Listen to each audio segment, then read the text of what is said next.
Avro Vulcan B2 Spirit of Great Britain.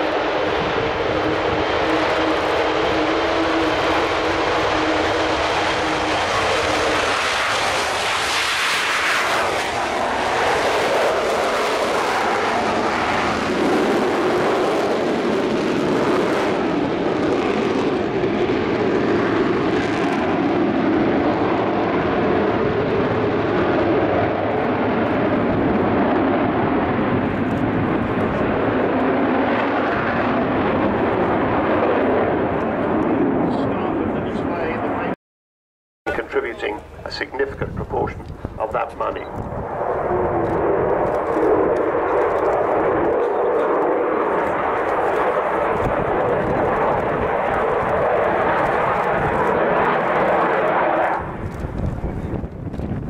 Spirited wing over there from Bill Ramsey.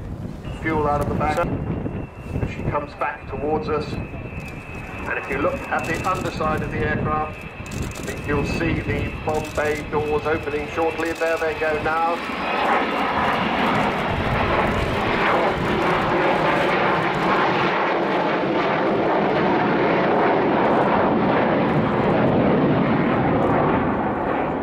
That's the bomb bay that carried 21 1,000-pound bombs all the way to the Falkland Islands and dropped them on Port Stanley runway, hitting them with 2 of them. That was about par for the course for a non-directed, non-smart bomb at the time, so it did the job that was required of it. What does the bomb bay have in it now? Well, it has the names of lots of people who've sponsored their name to be in the bomb bay.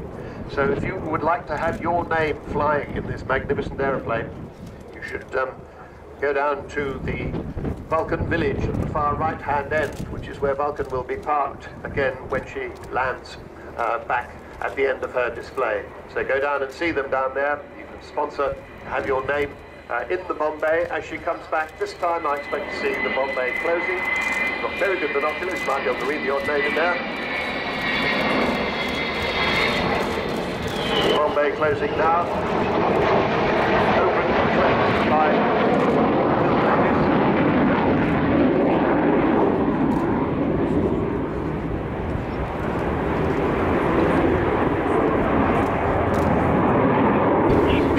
helped by a 2.7 million Heritage Lottery grant. They refused it first time round. They said, we don't do things that move. Second time round, they gave the money. And since then, it's cost another, 16, 17 million pounds to get her to this stage. Lots of help from very generous donors, including lots of people here. The people like Sir Jack Hayward and enormous generosity of Eddie Forrester, Aeroplane.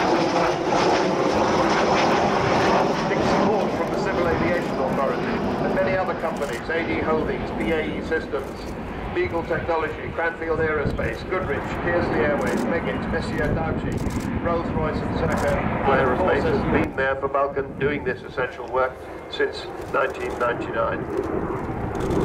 But despite all that help, it's still costing £2 million a year to run the whole shebang. So the charity has to raise £38,500 every week.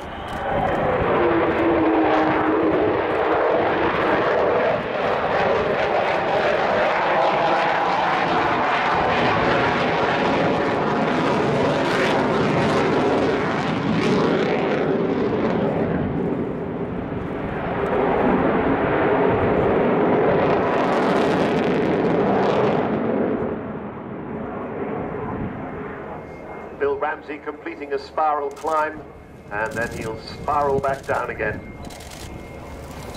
Much of the fundraising that I was talking about just now is done by the Vulcan to the Sky Club, one of the biggest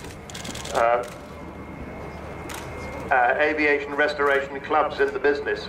If you want to join, they'd be very happy to have you. So perhaps you should get to the Vulcan village when she's finished her display and join the Vulcan to the Sky Club. She now lives, this magnificent aeroplane, in what used to be RAF Finningley. She was actually based there between 1960 and 1968.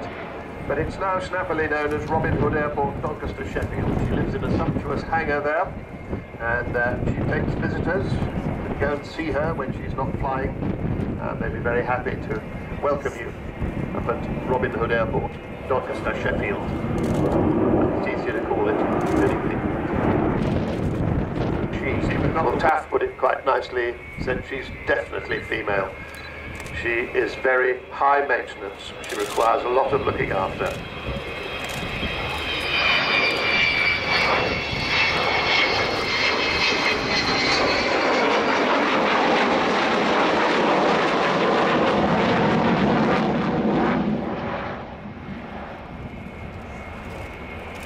And as she goes away, you get an idea of how slim she is in cross-section.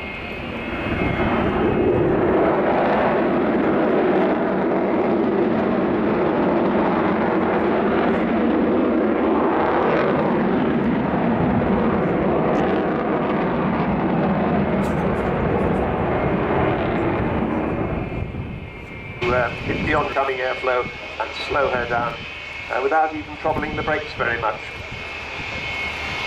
On her 16 main wheels, I can see her just touching down now.